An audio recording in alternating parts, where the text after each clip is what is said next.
माँ का आखिरी सहारा एपिसोड नंबर 2। टूटा हुआ आंगन। ईयरफोन लगा लें, हेडफोन लगा लें या तो फ़ोन को पास में रखकर कहानी सुने और आनंद लें।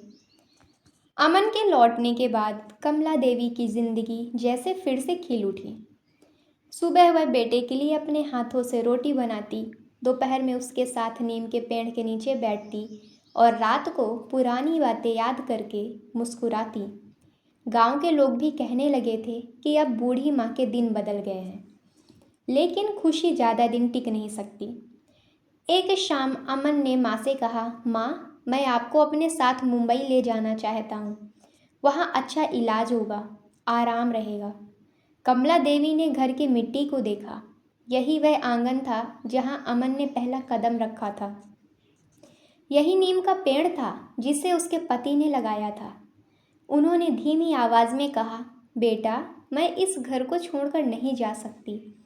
अमन चुप हो गया। अगले दिन उसने गांव के कुछ लोगों से बात की। किसी ने उसे सलाह दी कि घर बेच दो और माँ को शहर ले जाओ। धीरे धीरे यह बात पूरे गांव में फैल गई। जब कमला देवी को पता चला तो उनका दिल टूट गया। रात को उन्होंने बेटे से पूछा, क्या तू सच में यह घर बेच देगा? अमन बोला, माँ, मैं आपके भले के लिए ही कर रहा हूँ। कमला देवी की आंखें भर आई।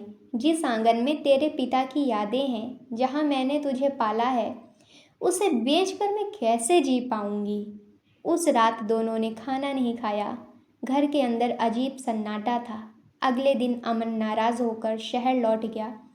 जाते समय उसने सिर्फ इतना कहा, ठीक है माँ, जैसे आपकी मर्जी। उसके जाने के बाद कमला देवी पहले से भी ज़्यादा अकेली हो गई। अब नीम का पेड़ भी सूना लगने लगा था। कई बार वह दरवाजे तक जाती, मगर फिर खाली आंगन देखकर लौट आती। कुछ हफ्ते बाद गांव में तेज बारिश हुई। पुराना मकान जगह जगह से टपकने लगा। एक रात दीवार का हिस्सा गिर पड़ा। पड़ोसी दौड़कर आए और कमला देवी को बाहर निकाला। सबने कहा, माँ जी, अब यह घर रहने लायक नहीं रहा। उसी समय दीपक ने अमन को फ़ोन किया। खबर सुनते ही वह तुरंत गांव पहुंचा।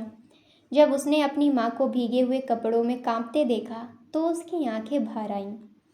अमन बोला, माँ, मैं गलत था। मुझे घर बेचने की नहीं, इसे संभालने की बात करनी थी। कमला देवी ने बेटे का चेहरा देखा। वर्षों बाद उसे लगा कि उनका बेटा सच में वापस लौट आया है। अगले ही दिन अमन ने मजदूर बुलाए। उसने पुराने घर की मरम्मत शुरू करवाई। टूटी दीवारें फिर से खड़ी हुई, छत पर नई खपड़ैल लगाई गई और आंगन को साफ किया। गांव में लोग हैरान थे कि शहर में रहने वाला लड़का अपनी माँ के पुराने घर को इतनी मेहनत से संवार रहा है।